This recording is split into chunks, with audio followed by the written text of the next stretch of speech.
ध्रुवण कोण IP is equal to 30 degree. ध्रुवण कोण को IP से दर्शाते हैं, P for pole is equal to 30 degree, है ना। अब इसमें अपवर्तक कोण का मान हमें याद करना है।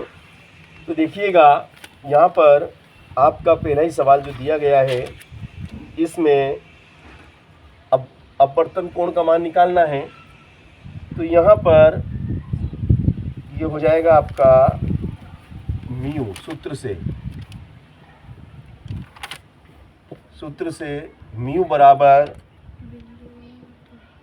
10 IP, है ना।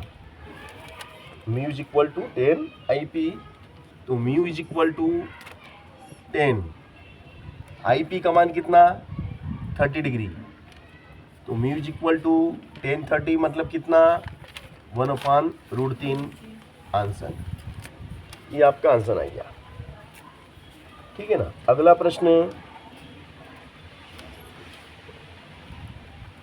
प्रश्न है आपका, एक दूरदर्शी के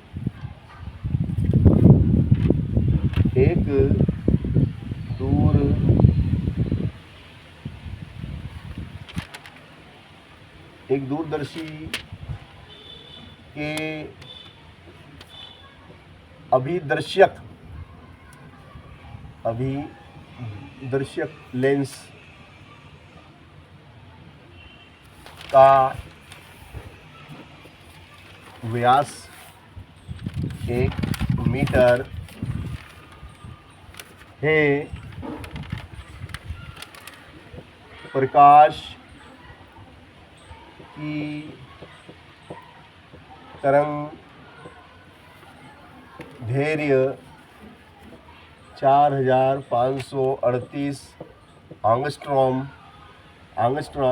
है के लिए विभेदन क्षमता ज्ञात कीजिए।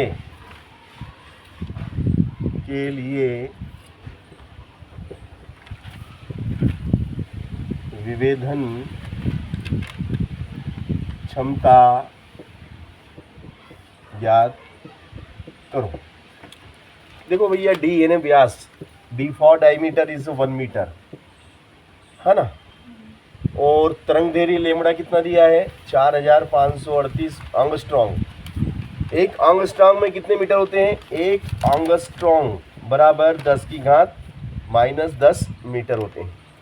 एक एंगस्ट्रॉम बराबर 10⁻⁻10 मीटर होते हैं। तो अपने पास तो 5300 एंगस्ट्रॉम है, तो एंगस्ट्रॉम हटेगा, उसकी जगह गुणा में आ जाएगा 10⁻⁻10 मीटर, ठीक है ना।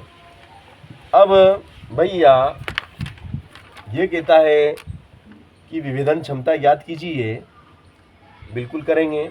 इसमें कहीं आपको दशमलव दिखाई दे रहा है 4538 में कहीं दशमलव है, इसमें कहीं दशमलव दिखाई दे रहा है 4538 में नहीं है ना। तो जब नहीं होता है तो आखिरी में मान लेते हैं, क्या मान लेते हैं, आखिरी में दशमलव मान लिया जाता है।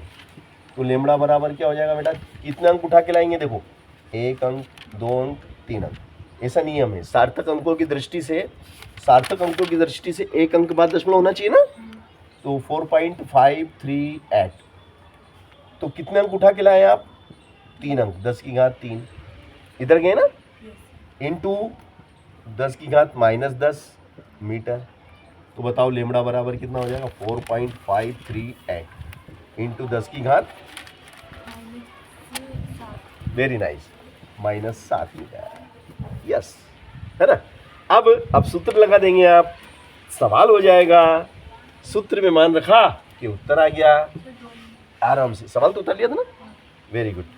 चलो, तो अब हमें निकालना बेटा विभेदन क्षमता को कहते हैं रिसोल्विंग पावर आरपी से दर्शाते हैं बेटा इसको, D/1.22 lambda is equal to, D is 1 and 1.22 into 4.538 into 10⁻⁻7। RP is equal to क्या होगा कि भैया इनका गुणा कर लेंगे हम, है ना। तो करो तो देखें, 1.22 में 4.538 का करो तो बेटा कितना आता मुझे बता दीजिए आप।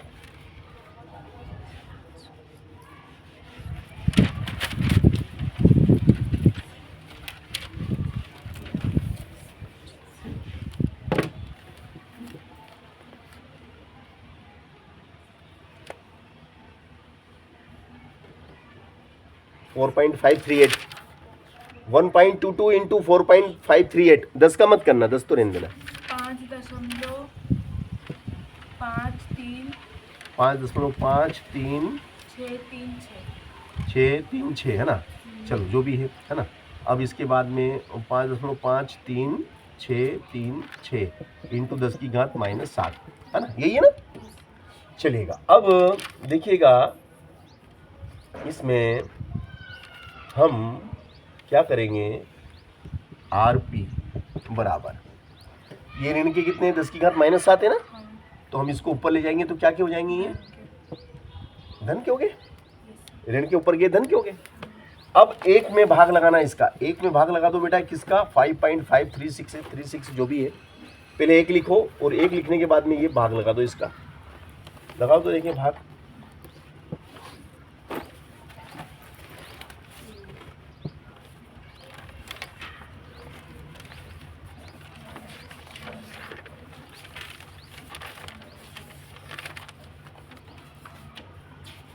जीरो दशमलव कितना है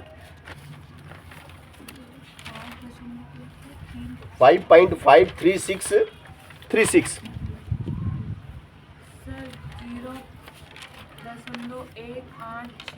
186 है ना, इंटू 10 की घात 7 है ना, बाकी मैंने छोड़ दिया है ना। तो देखो बेटा ध्यान से देखिएगा आप, ये दशमलव को उठा के हम इधर लाएंगे एक अंक बाद सार्थक अंकों से, तो 1.86 है ना। तो अब हम देखो दशमलव इधर जाते हैं ना, अपन इस दशमलव को इधर ले जाते हैं तो 10 की घात धन की होती है, एक जितने अंक खसकेंगे उतनी संख्या, मगर जब इधर जाते हैं तो धन की जगह क्या हो जाता है, ऋणी। तो कितने अंक खसके हम इधर, इधर कितने अंक खसक गए, कितने अंक, दशमलव को कितने अंक उठा के ले गए, एक अंक यहाँ लाए ना, एक अंक पार करा तो 10 की घात ऋण 1, और ये कितना है 10 की घात धन 7। बताओ क्या बचेगा, 10 की घात धन 7 और ऋण 1, तो यस ये आपका आंसर आ गया है ना, यही अभिष्ट आंसर है। वेरी गुड, देखो आ गया है, बहुत बढ़िया। तो अच्छा सवाल था, तो हमने इसको आपको बताया करके है ना।